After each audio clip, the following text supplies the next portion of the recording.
Thank you. So good morning, everyone. You heard that recording message. So we are going to be recording this message. That way we can go ahead and replay it for all of your colleagues and everyone that did not get to join us today. So again, just welcome to our session. Please mute yourselves so we do not hear the background noise. It doesn't translate well if everyone has their sound on. So go ahead and please mute yourselves. If you have questions during this time, we would like you to post them into the chat, and we'll go ahead and get to those throughout the presentation. So we want to be able to make sure that we answer all of those. So for now, before I go in and introduce our speaker, I just want to do some housekeeping also real quick. And I'm letting everyone into our session too, so bear with me as I'm going through here. Welcome to our session, Reaching Your Sikh Students and Beyond, Lessons to Learn and Connections to Make. We have Naindeep Singh from the Jakara Movement today, and I'll be turning that over to him in just a minute. Just remember, as this is your Flex Day session, you will need to get credit for this course, for attending this session. So we want to make sure that you have your first and last name in your chats or in your participant name box. So please change your name if you have something listed there like your phone number, your extension, or your initials. We want to make sure that we give everybody credit for being here today since you are joining us. Let's see if there's anything else. At the end of this session, we really want you to go in and fill out your evaluations. So you can do that in the app or the online event guide. Please fill that out. We want to hear your feedback about what you enjoyed today or what you'd like to see in the future. I think I covered everything. If not, I'm sure I'll remember at the end. Naindeep, I'm going to go ahead and turn it over to you. Fantastic. Thank you, Andrea, for this opportunity, and Fresno City College for giving me an opportunity to share with you all this morning. As Andrea shared, please feel free to put some questions in the chat. I have a couple gaps where we can sort of catch up if you have a particular thought that interests you or want me to expand upon something else. Or if there's just even some basic question that you feel I didn't do an adequate job of addressing, please feel free to stop me. A little bit about myself. My name is Naindeep Singh. I was born, grew up here in the Valley, did my own graduate work actually largely at UCLA, including my doctoral studies, and came back here to Fresno. Currently, I'm the executive director of the Jakara Movement. I'll speak a little bit about the Jakara Movement, but it's a community benefit organization that works largely with Punjabi Sikh families and youth here in actually throughout the state, in fact. But Fresno is a special place because it was where this was where we laid our foundation in the very, very earliest days. And who knows, maybe even Dean Sungo might share some of those experiences of his own as well. In addition to that, I'm also currently serving as a trustee for Central Unified School District.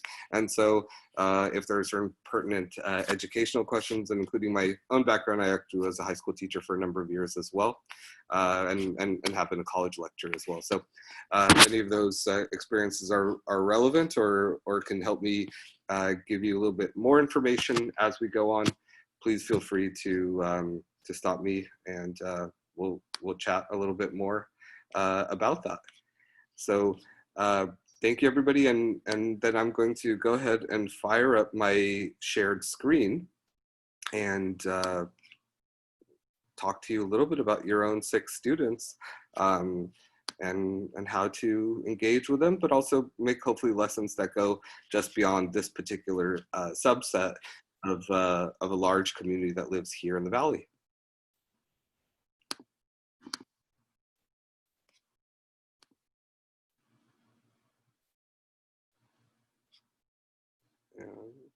Here we go. The thumbs up in terms of my screen showing well? Looks like it. Perfect. Thank you so much. So as Andrea shared, I'm going to be talking about a subset community that's actually one of the fastest growing communities here in the Central Valley, specifically in Fresno County. But I'm hoping that the conversations we have will be able to draw connections, parallels, with other communities in terms of best practices in any which way we want to reach the student populations that we serve.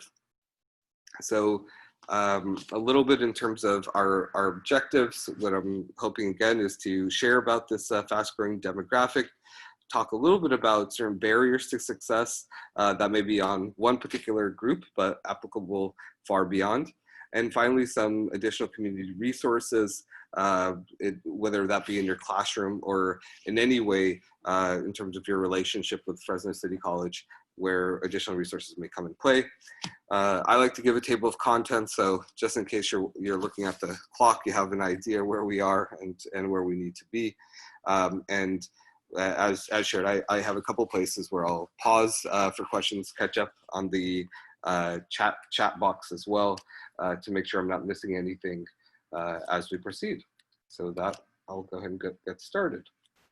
So I kind of did give a brief introduction, but I wanted to just pause for just a second. If there are any sort of burning questions or burning thoughts, you could, if there's something that you're like, I absolutely want to make sure that this gets covered, I'm just going to pause for a few seconds just to let you write some questions that maybe you have a Punjabi Sikh neighbor, maybe you've seen somebody with a turban and beard like mine and just had a question that you've always wanted to ask.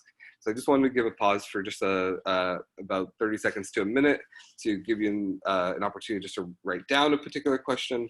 Hopefully I address it, but if I don't, I'll definitely be looking at it when I go through the chat questions as we proceed. So I'm just going to pause just for a quick 30 seconds.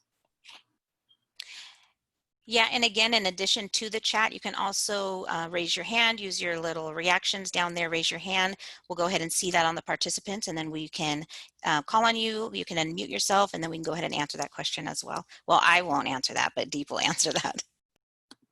Absolutely. So you'll help me with that, Andrea, because I only have 4 people on my screen. Yes, I can see them also. I'll go ahead and get to those. Perfect. So away we go. So short block. And the reason I always start here is so that we have a common vocabulary in terms of what we're talking about and how we're talking about it, which words can be used interchangeably, which ones cannot. So the 3 words I'm going to at least start off with is the word Sikh, Punjab, and Punjabi. And so the word Sikh actually refers to an adherent of the religion, in English called Sikhism, within the tradition called Sikhi. The word is Sikh, not Sikh, but most Sikhs say Sikh to non-Sikhs, because if I say I am Sikh, more often than not, you'll say I hope you feel better. And so hence, a lot of times Sikhs will refer to themselves as Sikh, but the word is actually Sikh. The word Punjab is, that refers to a historic land. The word actually comes from Persian, and it means 5 rivers. It's one of the oldest agricultural valleys in the world, in fact. Gave birth to even Harappan civilization. And specifically, so Punjab is this northwestern territory that falls along the India-Pakistan border. This has been traditionally the homeland for most Sikh immigrants that you'll interact with, whether that be in the county or whether that even be in your own classroom. And while we have 2nd, 3rd, and sometimes even 4th generation now Sikh Americans, often either their parents, their grandparents, this is or even themselves, this is the land that their family originates from. And finally, so the last word I'm going to use is Punjabi. So Punjabi can either refer to the language of this land or the people. In some ways, I would make a direct comparison to like the word like Portuguese. Portuguese can be the language Portuguese, or people from Portugal are Portuguese. And very similarly, that's the case with the word Punjabi as well. When do people use them? You know, just like anything with identity, it changes depending on context, time and place. And so most, if Sikhs are sort of emphasizing potentially their religious identity, which is becoming to be honestly more the salient identity in the United States, they'll more often not refer to them as Sikh. Amongst themselves, they'll oftentimes are just going to be referring to some of their ethnic categories or cultural traditions, and oftentimes then they'll refer to themselves as Punjabi and sometimes Punjabi Sikh. And so I just wanted to share that in terms of beginning with a quick glossary, just so that when I use these words throughout, you have an idea of you have a frame of reference what I'm referring to. So next, extremely easy to recognize your Sikh students or even Sikhs in the community. The most obvious way is what's on my head, is the Sikh pagadi or turban, and as well as for men, oftentimes they will have a beard. But I also want to emphasize throughout, Sikhs are extremely diverse. You will find anything and everything and all things in between. But there are certain things that make it sort of easily to recognize. One of the easiest ways is whether you're students or just people you know in the community, you will see the word Singh oftentimes attached to the name of men, and Kaur, which means nobility, attached to the names of women. The word Singh has the same root, for instance, as the city of Singapore. So Singh actually just means lion. And in an attempt to create a casteless society, because in South Asia, caste is such a predominant form of identity, as well as gradations of treatment. So in an attempt to create a casteless society, all Sikh men will have the same middle name or last name Singh, depending on how they use it, and women will have the name Kaur, oftentimes either as a last name or a middle name. Sometimes this causes confusion, where people will say, are you all related? And depending if I'm trying to use or misuse my GB3 membership, I might say yes, but more often than not, we're actually not related. But it is a common identity that we all share. Another distinguishing feature, you'll often see an iron or steel bracelet placed either on the right arm or left arm, and that one you can sort of see across genders quite easily. There are many Sikhs that don't wear them as well. So you know, to everything that I'm sharing, of course, I'm explaining certain things in the most broadest of strokes, but you know, there's going to be exceptions literally to everything I say, but there'll also be people that fit everything I'm sharing as well. So those are some easy recognitions of Sikhs in the community and potentially your Sikh students in the classroom. Some very quick facts. So the Sikhs, in terms of their beliefs, it really does connect to one divine spirit. That is sort of an infinite energy. Sikhi or Sikhism in English is the 5th largest religious tradition in the world, with roughly 20 to 25 million adherents scattered throughout the world, with roughly 500,000 to 1 million residing here in the United States. Sikhs absolutely believe in equality and standing up for justice. And in any Sikh gurdwaras, and here in Fresno County, we have 15 plus, and they're always growing. One of the most distinguishing traits is that they always have a communal meal called the langar. And the langar is an open invitation to all to join, to serve, and to partake in a communal meal together. Oh, like somebody's not muted. Yeah, I think I just caught that. So I'm scrolling through the participants to make sure that everyone is right now. So yes, you're good. A quick brief history of your Sikh students here in the United States. Sikhs have had a presence for about 120 years. The first presence that we're aware of are early Sikh immigrants coming into via Angel Island in San Francisco at the turn of the 20th century. And overwhelmingly, the community has, at least in California, has settled right here in the San Joaquin Valley. The first Sikh Gurdwara, which is the religious institution was founded up in Stockton, so about an hour or two north of us here on the 99, back in 1912. And even by the 1930s, the San Joaquin Valley was home to the largest number of Punjabi Sikh immigrants. And in terms of the early population, it was absolutely connected to agriculture, which was the draw for so many to come to this region, up in the lumber yards, up sort of towards the Sacramento Valley, and finally the railroads.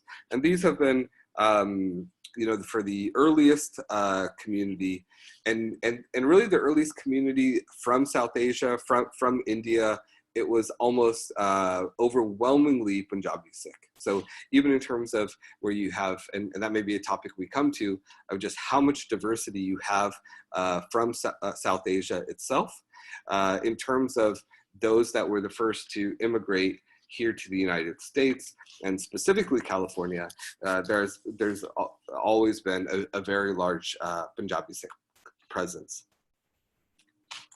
A little bit about our students here in the Valley. Punjabi is now the third most spoken language throughout the Central Valley. So after English and Spanish, Punjabi is the third most spoken language, really from this whole 99 belt from Bakersfield and Arvin down in Kern County, all the way up to Live Oak and Redding, and a little bit north of Sutter County. And here in Fresno is one of the largest and densest, most concentrated communities in the county. And roughly there's different estimates. We'll probably have a little bit more precision after the 2020 census is complete. So we'll have those numbers hopefully at some point beginning next year. But a rough estimate, there's approximately 40,000 Punjabi Sikhs that reside here in Fresno County. Again, the early immigration was tied to agriculture, but the more recent immigration have oftentimes come as political asylees. Many here in the Valley do primarily identify as Punjabi or Sikh, not often as Indian, and there's a particular history to that, although there's a huge range of even experience or even what these words mean to them. The fastest growing populations, and especially those that you'll see at Fresno City College, are tending to come actually in West Fresno along the 99, especially Central Unified, if I can kind of share the specific regional area, as well as Southeast Fresno, especially in the new tracts around Sunnyside, Sanger, and even Clovis East. Those are the fastest growing communities in the area, although you have still sizable communities in many of the outlying more rural areas. For instance, Selma, Fowler, Kerman, in the first Sikh Gurdwara in the region, it just celebrated it was recognized a historic place by the county. It was actually out in San Joaquin, which is just west of Kerman. And so there has been a movement, and obviously we see that in terms of larger demographic shifts and trends of those that were in the outlying sort of more rural communities are beginning to move to the city of Fresno, mostly for opportunities. And we're seeing that amongst the second and third generation as well. So while Selma, Fowler, Kerman, Crothers, and Sanger have been, Reedley and others have been sort of had much larger population, the newer, fastest growing populations tend to be in West and Southeast Fresno. Punjabi Sikhs, at least here in Fresno County, make up 85 to 90% of what the Census Bureau calls the Asian Indian population. And Punjabi is a required language on the ballot. Currently in Fresno County, we have 4 required languages on any election ballot. That's of course English, Spanish, Hmong, and the fourth one is Punjabi. So in terms of how quickly this community is growing, it's actually perceived to possibly overtake the Hmong speaking population by between 2032 and 2035 at current trajectories. So lot to be seen in a fast growing demographic here in the Valley.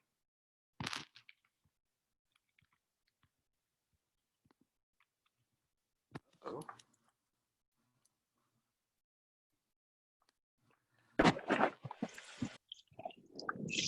There we go. Major industries in Fresno County, and this is where, as I begin to transfer in terms of talking more contemporaneously about the students you're most likely to engage with, they're coming from, overwhelmingly, these are the largest sectors of their engagement. So it's largely in transportation and trucking. That's probably the single largest field where most people have either family members that are participating here, at least in Fresno County. There is a fast growing, also, although it has been, there's an older history too, of within the medical and health services fields throughout healthcare, from LVNs to physicians, from respiratory therapists to nurse practitioners. You have a large number of those from the Punjabi Sikh community that are going into various sectors of the health services. You have a significant small business population, those that engage in all kinds of stores, bakeries, restaurants, ethnic grocers, and even gas stations. So small business ownership and small business entrepreneurship is very much alive and growing, especially within the Punjabi Sikh community, as well as you have agriculture, which has traditionally been what has brought so many members of our community here to the Central Valley, and that continues to be a mainstay industry for so many Punjabi Sikhs. The single largest employers here in the Punjabi Sikh community here in the Central Valley, number one would probably be Foster Farms, which is a poultry production plant, and number two would be CRMC, so the Community Regional Medical Center facilities. Those would be the single two largest employers. And then, of course, as an industry, the transportation industry is where most of your students and most of their families are engaged and employed.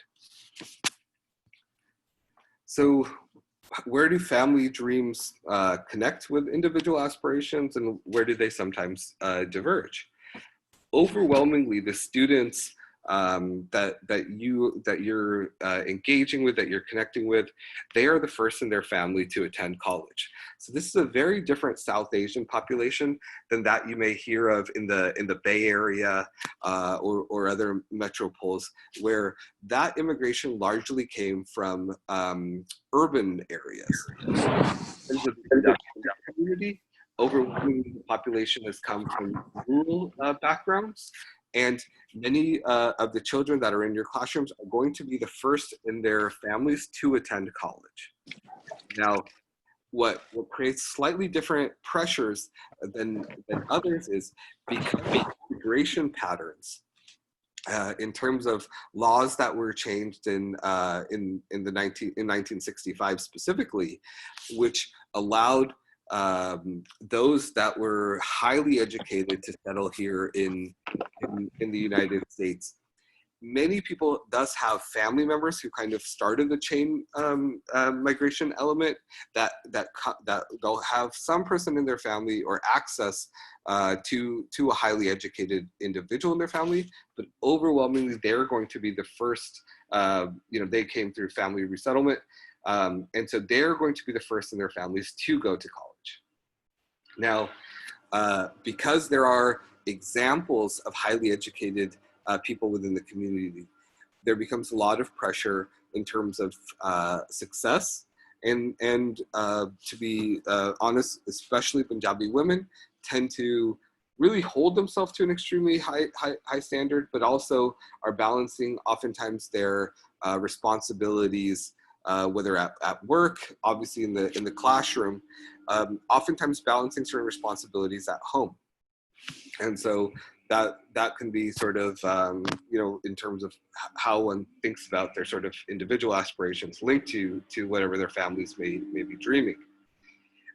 Many seek to enter the professions that I mentioned in the previous slide, but overwhelmingly amongst the younger generation here, it is not to go into the same manual or blue collar type jobs that their parents came from, whether that be at foster farms or whether that be even on a truck.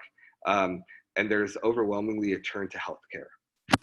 A lot of that is because it is just what people know, because they have seen other people open those paths prior to them.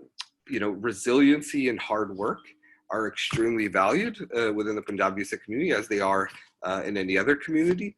But at the same time, oftentimes that can mask depression, mental health issues, high levels of anxiety that oftentimes come with an extreme familial pressure, as well as community pressure to succeed.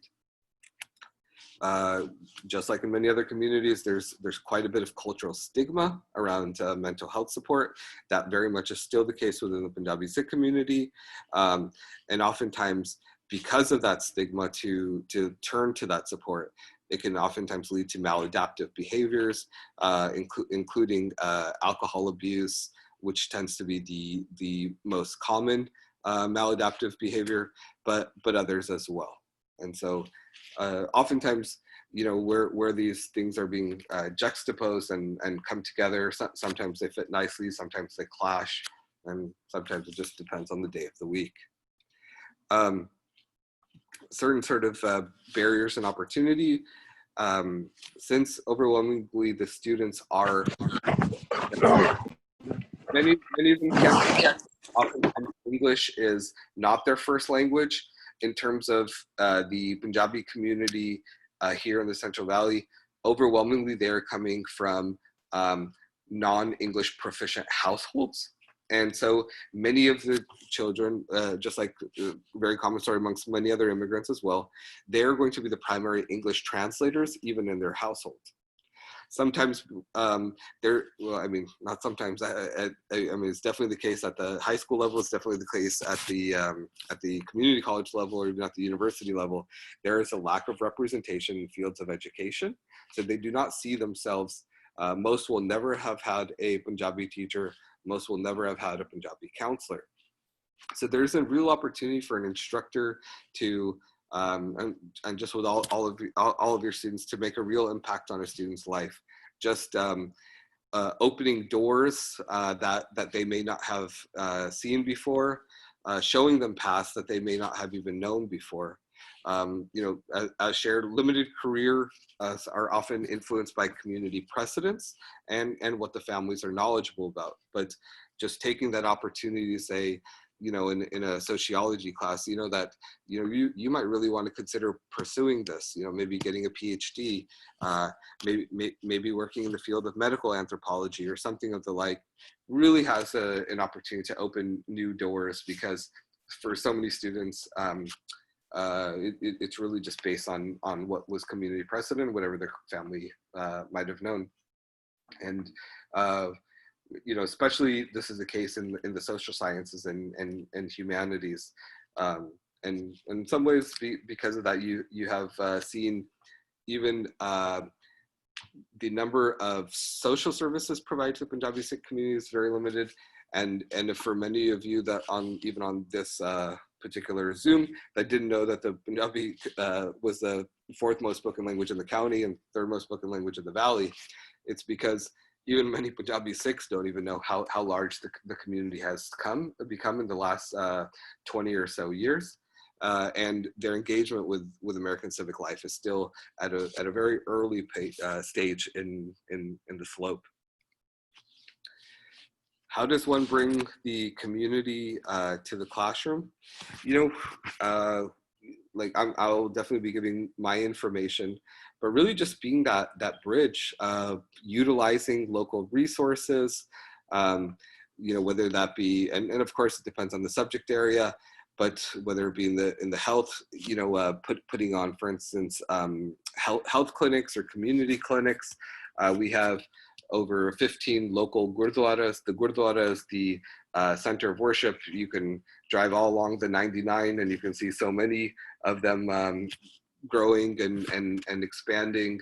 The sort of two very significant ones, at least off the 99, out in sort of the along the 99 are the Sikh Institute of Fresno, which is that big sort of salmon/pink colored building you might have seen If you're heading southbound on 99, it's on your right-hand side, just as you're passing Shaw. Or there's one in Fowler when you're still getting a little bit before Selma. That'll be on your right-hand side if you're southbound on the 99 as well. And these are the sort of centers of Sikh worship, as well as the center of the community.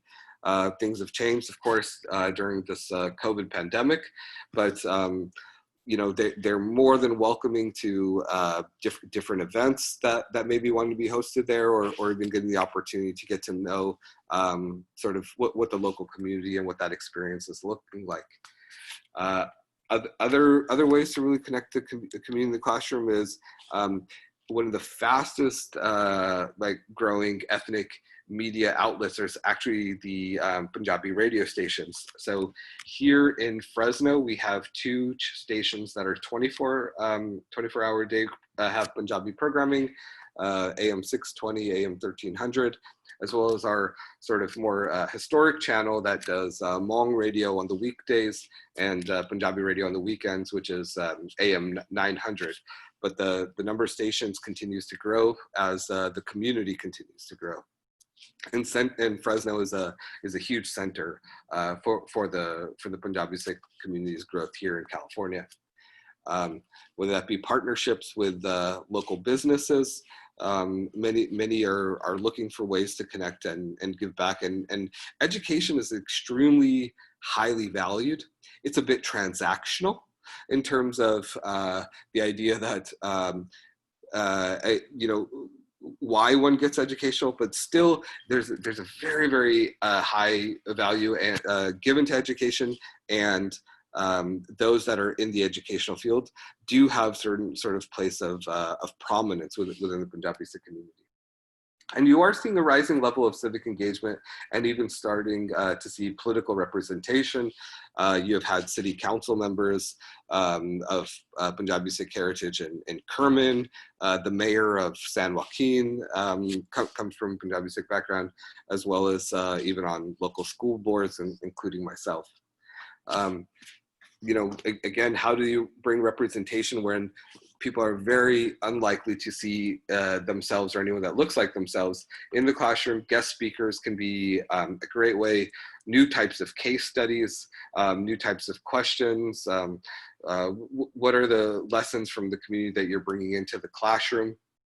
And finally, really looking at that, this virtual setting creates greater geographic possibilities. You can have guest speakers from all over the world right now in your classroom, but it does require a commitment that is key and central to Fresno Community College's mission is really having that commitment to diversity and representation. And these are all different ways that we can bring and bridge community and classroom together.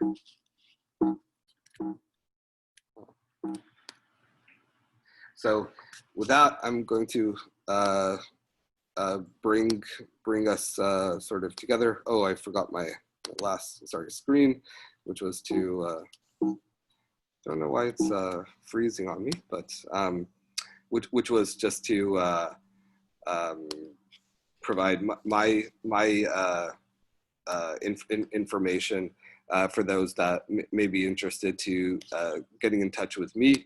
But I can provide that in the chat screen as we begin to talk about all the different questions. I'm really excited about seeing all the questions in the chat, but I'll also provide my information since the screen isn't working very well. But again, my name is Naindeep Singh, and I am just typing in my email and phone number, as my last stream didn't work. But now is the most exciting part, which we get to turn to the chat screen and really just open up to any questions. So I will have Andrea just give permissions to anybody that'd like to ask a question out loud, and I'll kind of skim a little bit the questions that are coming up in the chat and make sure to address those as well. But Yes, so I have one hand up, and I've also pulled all those questions out just so that I could read them easy to you so you don't have to filter through, because some of these are just dialogue. People are just really excited that you're sharing this information,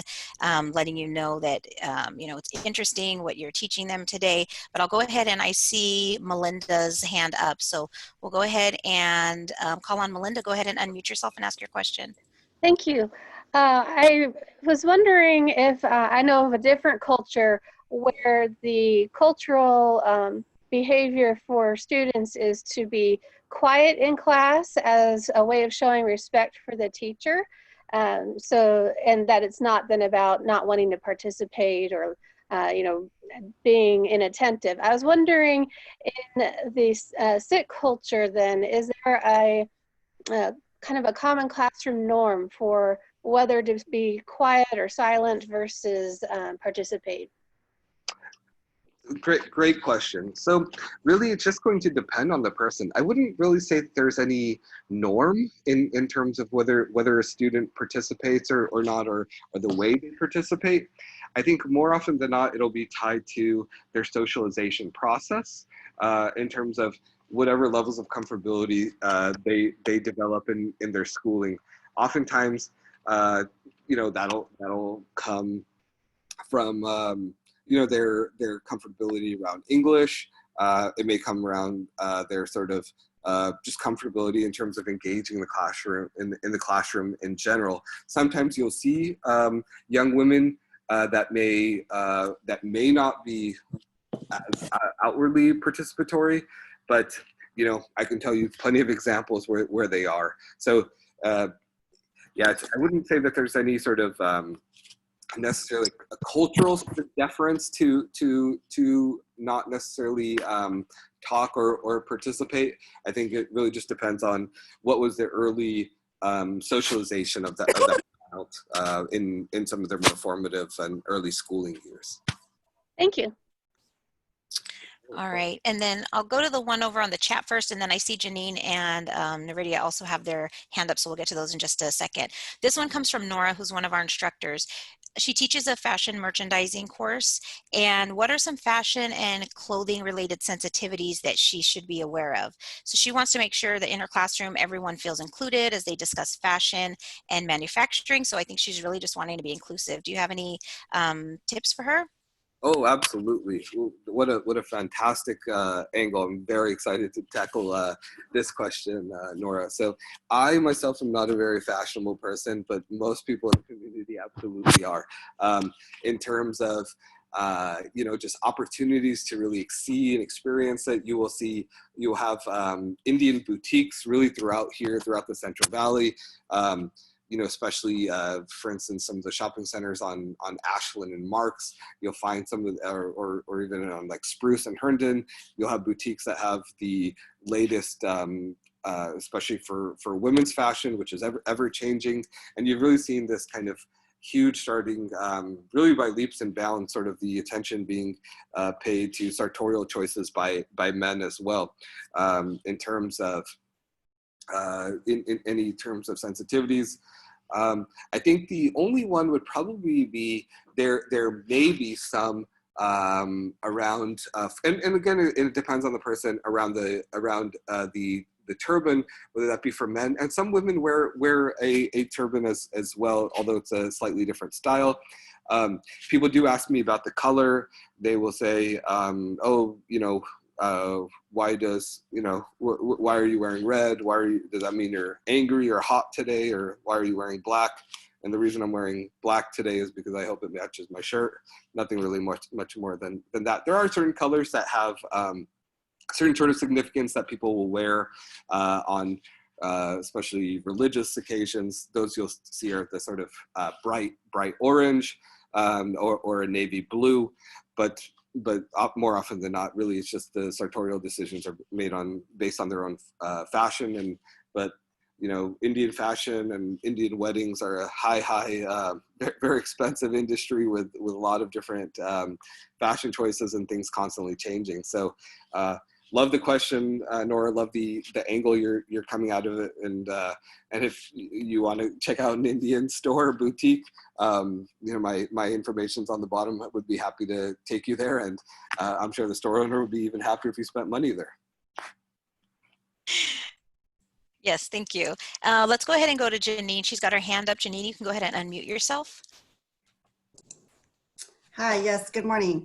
I shared this thought in the chat, but Mr. Singh, I just wanted to thank you so much for being here with us today and sharing this wonderful information. As a counselor here at Fresno City College, I've seen the community of Sikh grow tremendously, and I absolutely appreciate working with our Sikh students. One of the questions I have is, what do you think the best approach is to address into any maybe mental health issues that we may see our Sikh students experiencing?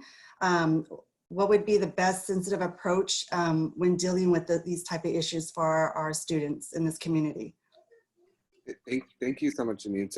That's probably one of the most critical issues, and whether it be at the you know, elementary school stage or to where you are all at the you know, as a counselor and even at the collegiate stage, that that the need to at least be aware of resources and how to share with students and families is even higher. And so, you know, I appreciate the question, because it really takes that sensitivity and that understanding, just caring about, you know, students holistically that much more seriously. So as shared in the presentation, there are still quite a bit of cultural stigma related to questions around mental health issues, and oftentimes then, because of that cultural stigma, for instance, substance abuse, especially alcohol, becomes certain sort of maladaptive behaviors, as well as other issues that all communities face in terms of, like, for instance, would that be you know, domestic violence or intimate partner violence in the household. These are all issues that communities are facing. Fresno County Behavioral Health Services is trying to at least open more possibilities, increase their certain sorts of cultural competencies to be able to address that. It's still at a very, very early stage, you know, very, very rudimentary stage. You know, if there are ways that us and our organization can be of help to help facilitate any conversations, we're more than happy to help be a bridge. But I think ultimately it just starts, you know, with those connections and conversations. I don't have a silver bullet or any kind of like easy panacea, because it's such a critical conversation, and because of the stigma, people still don't oftentimes see whatever may be the issue around being a health issue, in this case a mental health issue, as opposed to some sort of kind of commentary on their character or whatever their traits may be. So I think that is something we're really trying to break through, having more conversations. And I know in an institutional capacity, there are a number of, for instance, therapists that come from Punjabi backgrounds that do work here in the Central Valley as well. But I think that is still sort of an engaging question of how do we lower those levels of stigma to get people, families, individual students the resources they you know, vitally need. You know, again, I know a bit long-winded to say I don't have a simple answer, but if there's any way that either me, myself, or the organization I'm part of can help bridge any of those conversations, we're more than willing to be there. Thank you. Awesome. And then I'm going to go ahead and I'm going to try to do John's question justice right here. So it's posted in the chat. You can also review that if you wanted to deep. But John teaches Asian American Studies. And John, if you're here still and you want to raise your hand, by all means, you can ask this question. So I'm going to try to read it. So last semester, he had a female Sikh student who expressed in their class attitudes towards interracial marriage, which is a very common topic in the Asian American community. So her father, being first generation and born and raised in India, was adamantly opposed to interracial marriage. So this question is, do you view attitudes in the Sikh community as first generation as definitely no in regards to that interracial marriage? For the second generation as yourself, probably no, but would accept your children, and possibly in the third generation. It's a long question, but do you kind of get what he's asking there, the differences in the generational views? Awesome. Absolutely. Thank you so much, John, for this question. It very much kind of sits on top of general trends you see amongst Asian Americans. Not surprised by your particular students and her parents' attitudes. Yes, you're going to see generational shifts over time.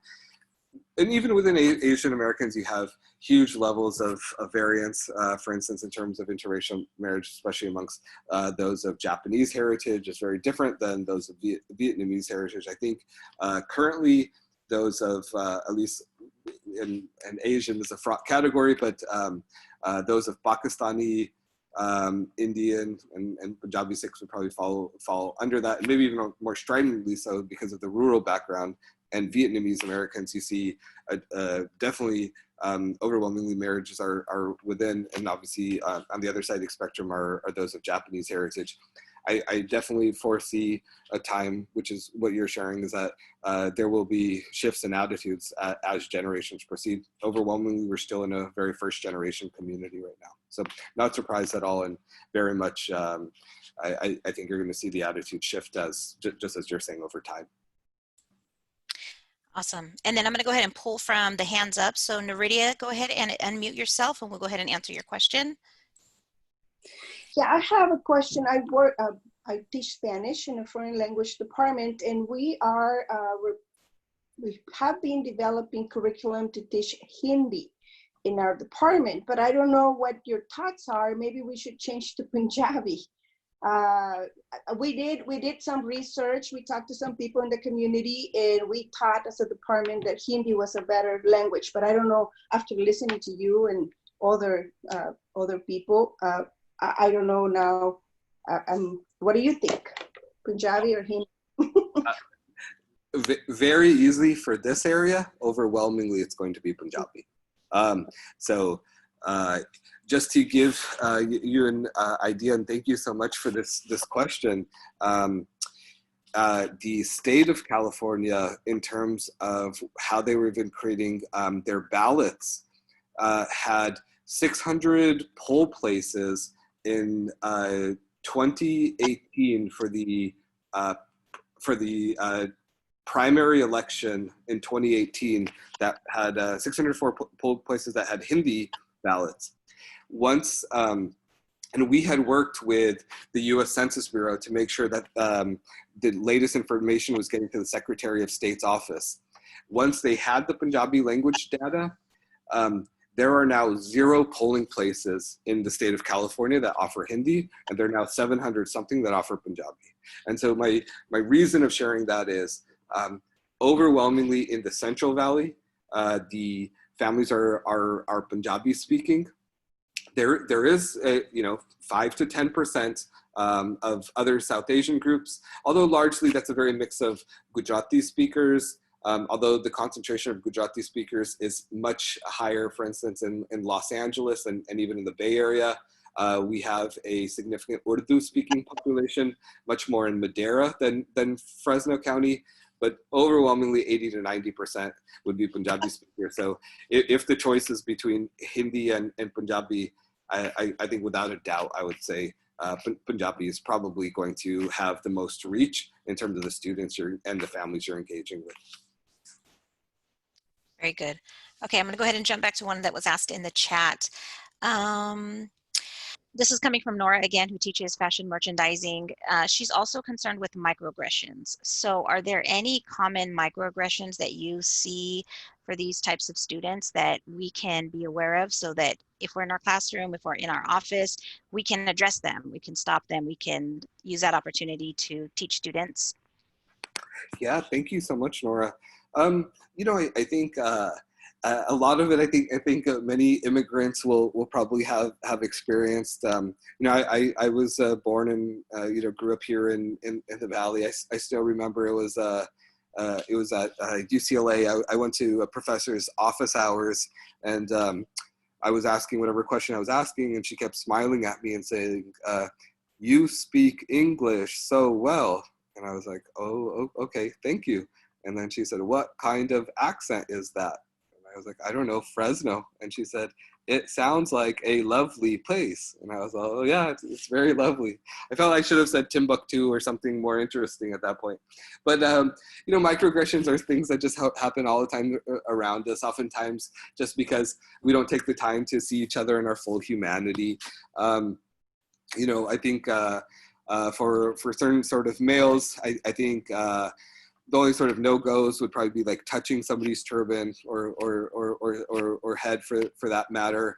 But I think anything else, it's really just about kind of, just embracing each other in our full humanity, getting to know each other. There's nothing I can think of off the top of my head, although I have a feeling that some of my female cousins would give a very different answer. I think a lot of it tends to be more on the playground.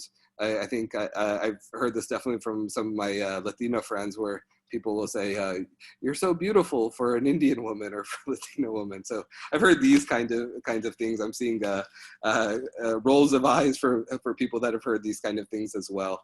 So I'm trying to think of things specifically in the classroom. Nothing's coming to mind right away, but if I think of something, I'm sure I'll add. And just like that, you said, you're this for a, whatever person in itself. That's something that's we shouldn't do, or, we see people in their individuality and not to connect it to their color or to their religion or to their socioeconomic status. So thank you for that. And then I'm going to go ahead and turn it over to Melinda. Melinda, you can go ahead and ask your question. Yes, thank you so much for sharing this information.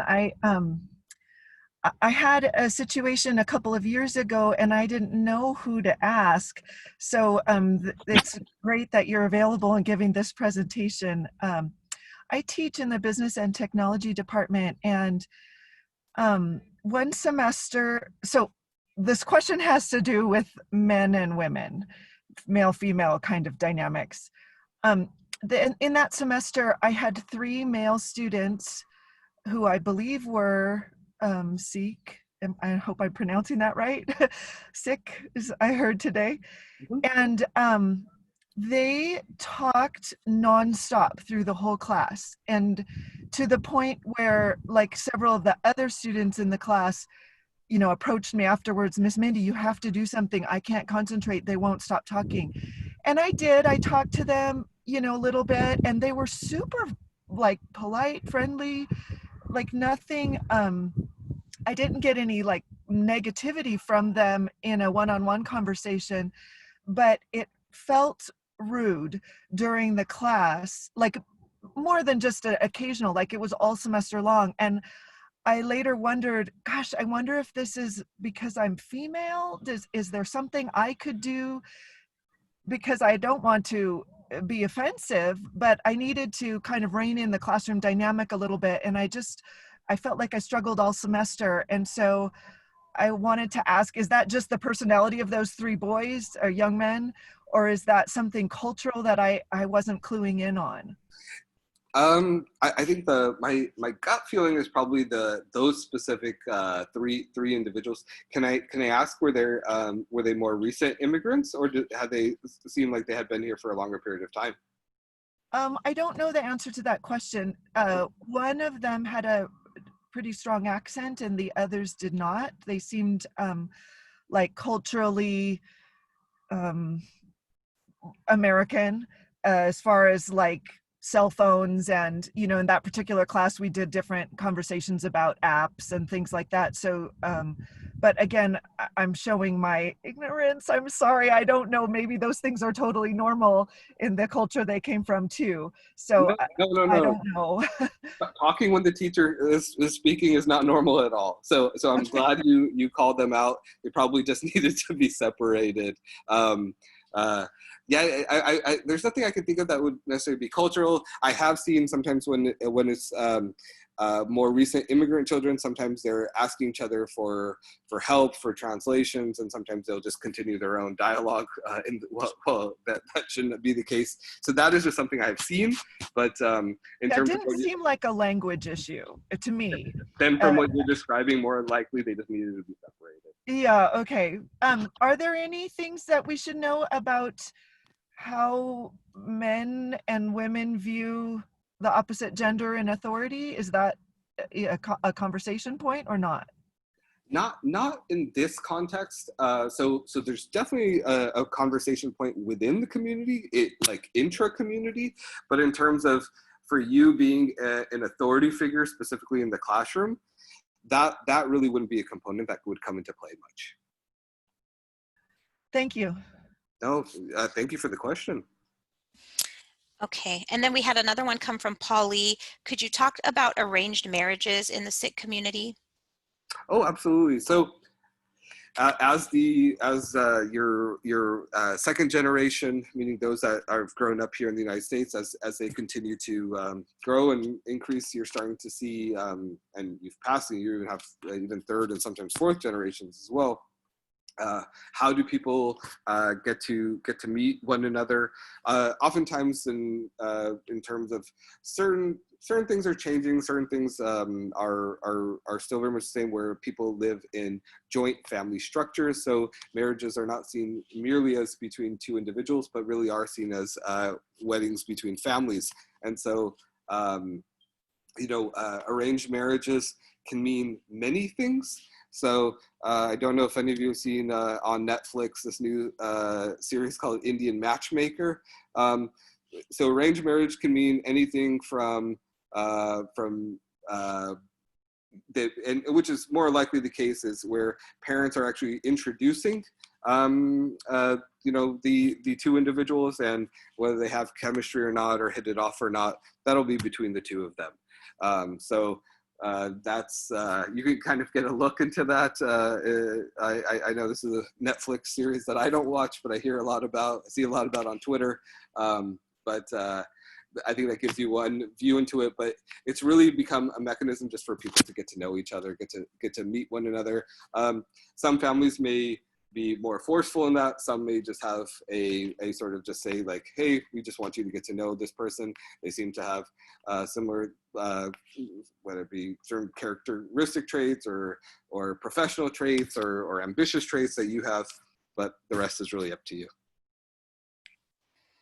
I'll just have to say, some of these Netflix shows are good. So when you don't have the ability to actually go out and you don't, necessarily have different experiences, sometimes those Netflix shows can be good. So, all right, we're going to go back to the chat because I don't see, oh, no, I do have one more hand up. Let's go to Gurminder.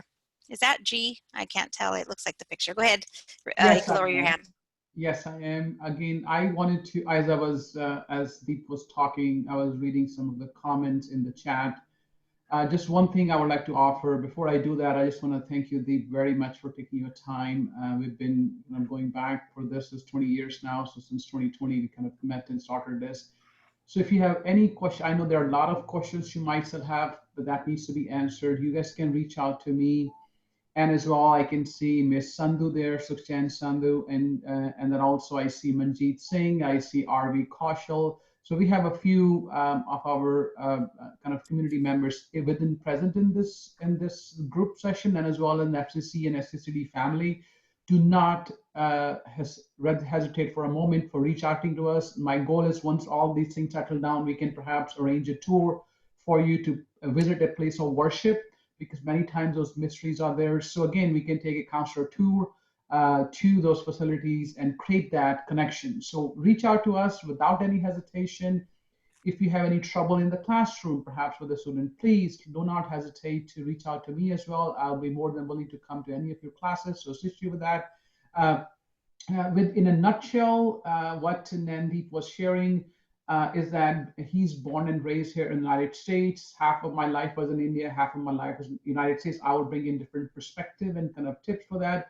And we have plethora of resources as well. So what I'm saying is that if you're willing, there is no lack of resources and connection, and most importantly, commitment from the community, because education is perhaps the #1 thing we believe in and we value. So we all want to support. And before, Naindeep, one question I have for you is that if you would please, as a board of trustee for Central Unified School District, and as well if you can feel out what is the pipeline looking like from our high schools feeding into community college systems, and how, if there are certain things we can do to bridge that gap and build the bridges. So if you can do that, that'd be great. Thank you. Thank you for the question, Gurminder. In terms of where most of your Sikh students are going to be coming from, in terms of their high school experiences, those are, at least in the region, will be Central High, especially Central East Campus, Selma High School, Clovis East, Sanger High School, Sunnyside High School. These will be sort of the largest where the students are coming from in terms of really what their particular needs are. You know, as Gurminder was sharing, even where Gurminder came here at a later age, I myself was born here, where you have just very different sort of even experiences within. You know, as so many of you know, the length of time and the age of which a student immigrates can have huge changes in terms of what becomes the expectations, and sometimes you even see tracking that oftentimes occurs. And so that's why I was sharing that individual touch that you have for, you know, for Nora, who is sharing that coming from a fashion and marketing background, to really just reach out to one of her students and say, you know, you really have a knack at this. There's something special in you that, you know, I can't even share with you how transformational that can be for students, because so much of careers are inscribed within certain pathways because it's just community precedence. It's just what parents have seen. At least most parents definitely want their child to have some sort of financial security, some sort of pathway to a middle-class lifestyle. And so oftentimes the suggestions they have, or even some of the wishes and dreams they have, especially around healthcare, are just to give them access to that. But it's not that they would be opposed to other things. It's oftentimes more that they're just even unaware of these things. And so, you know, just really having that individual touch to just share people that there are other career pathways, there are other options that they have. I can't emphasize that enough. And that goes not just for your Sikh students, of course, that goes for all of your students, you know, just really saying like, you know, you know, whether that be in that history class or whether that be in that math class, saying, you know, there's something, you have something special. There's something really, you really should look into developing this skill if this is of your interest even further. And you know, that seed that you drop can really flower and bloom into something quite beautiful. And with that, we have about 10 minutes left, so we're really trying to get to all of these. But with that question, I think it leads into a good question that wasn't necessarily next on the list, but Ben is asking, I know some students struggle that their parents highly push them to go into medical professions. How do you respect family beliefs, but build their confidence in other career paths? So I think that's a good question to follow up with after what you just. Yeah, I love it, Ben. I think most people, as shared, the reason that medicine and health is seen as a path where a lot of families push their children is because they just know that there's going to be certain forms of economic security there. Probably now, where we just saw seeing our economy contract 33% in a single quarter, I think you're going to see that that tension. I mean, for all of us, even more fraught. But you know, I mean, economies boom by having people have different experiences and going and being entrepreneurial into new fields with new possibilities and new exposures. So, you know, I would never tell any student to say you should do X, Y, or Z, but I think, you know, having those opportunities that, hey, have you ever considered shadowing someone in this field? Because you may or may not, as an instructor, convince their parents, much less you may not even have a dialogue directly with their family.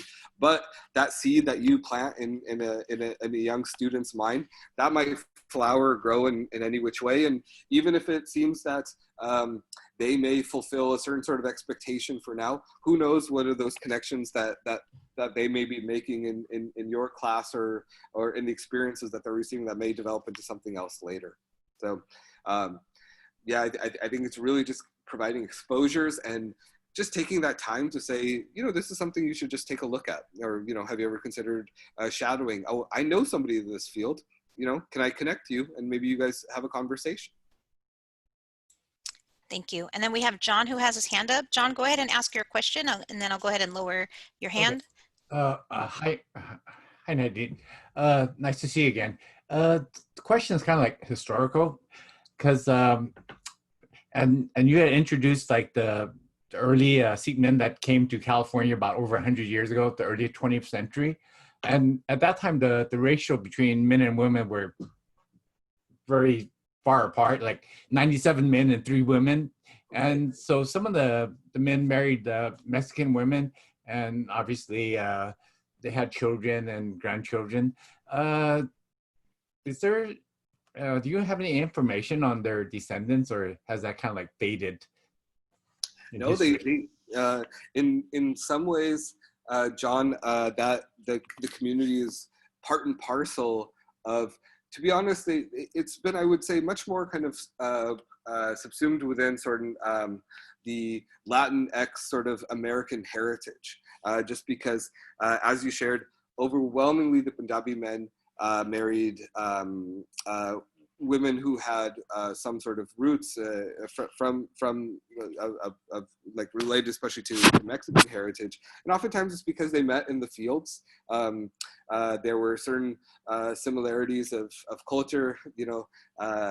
I like to argue with my friends all the time about between tortillas and rotis, and what an amazing fusion we could make if we could somehow make the best non burrito. But these conversations are historical. They're not just something that's happening right now in 2020. And so, specific to your community, to the question you asked of that early pioneering Punjabi Mexican community, I've met families in Selma. I remember in PE class at Madera High, having a friend named Jorge, and when they would make us write our last names on our PE t-shirts, that's when I realized his last name was Garewal, which is a very common Punjabi last name. And I joked, I said, "Hey, Jorge, how'd you get that last name?" He's like, "Oh, bro, my grandpa." And I was like, "Oh, okay, that makes sense." You know, and so, you know, that it's not a the sort of Punjabi Mexican sort of heritage it's not like I said, you see it in pockets in Selma and Madera. It's not as manifest today because of the new levels of immigration. But for instance, in Yuba City, for instance, which is about an hour north of Sacramento, a lot of the major ranchers oftentimes either married within or have connections to some of the older Punjabi Mexican families. And that's also the case in El Centro, which is sort of by San Diego towards in the Imperial Valley.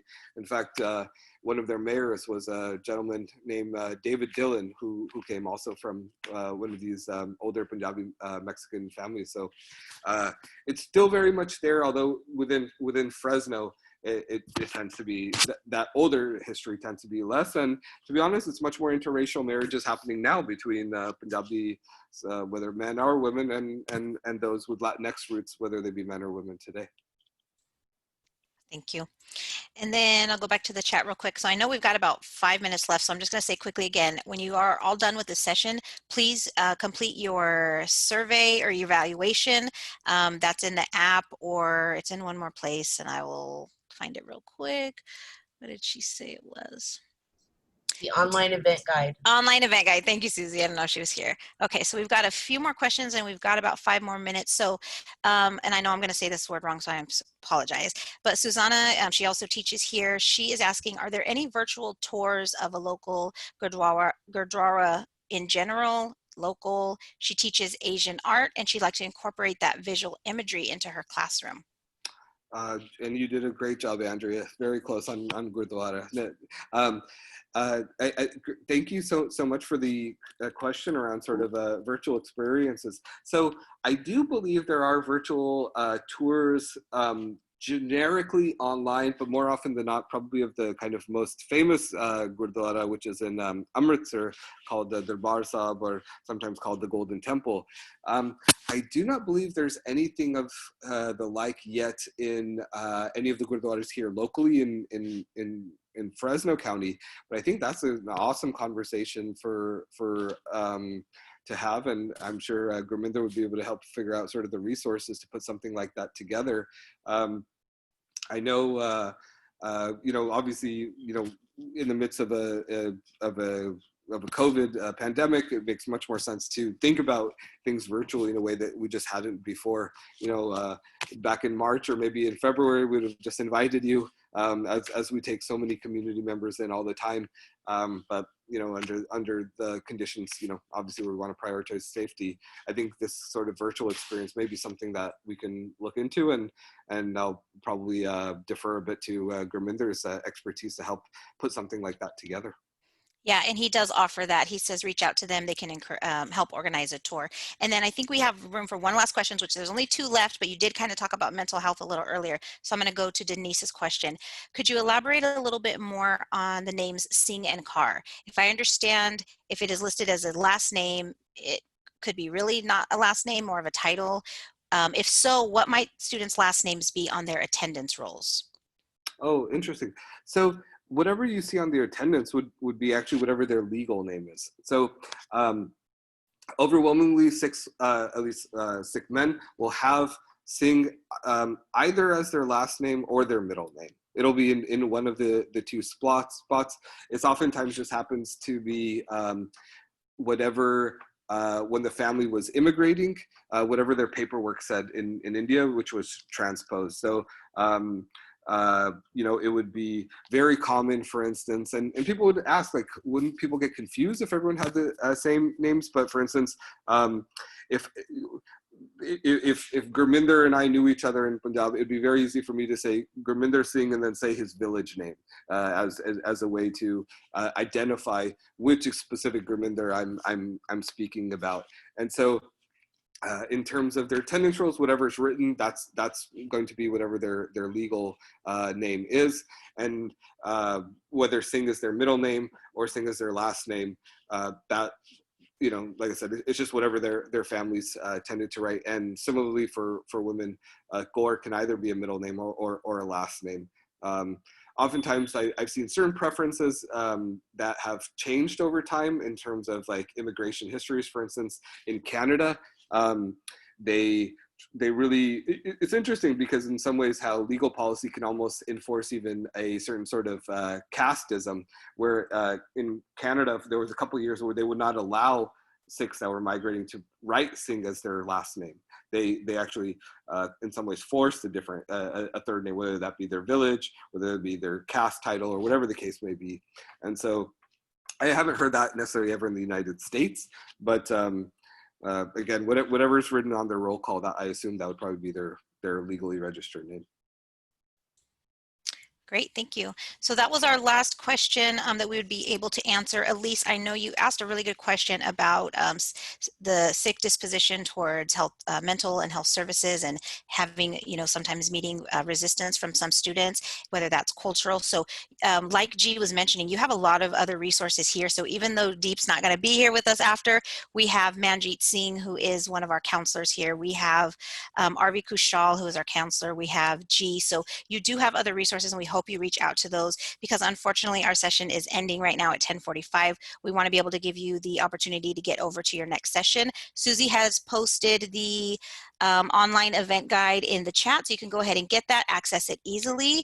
Thank you, Deep. We really appreciate you being here. This was a great conversation, very interactive for a Zoom session, very good questions that I am excited about knowing that these students are coming in here with all of these great questions that you are answering for the students. So with that, you can go ahead and leave the session and just go ahead and click the button at the end, move on to your next session, and have a great day and have a great first day of the semester on Monday. Thank you. Thank you all. Really appreciate all the questions. Thank you, Andrea. I'm out. Thank you, Deep.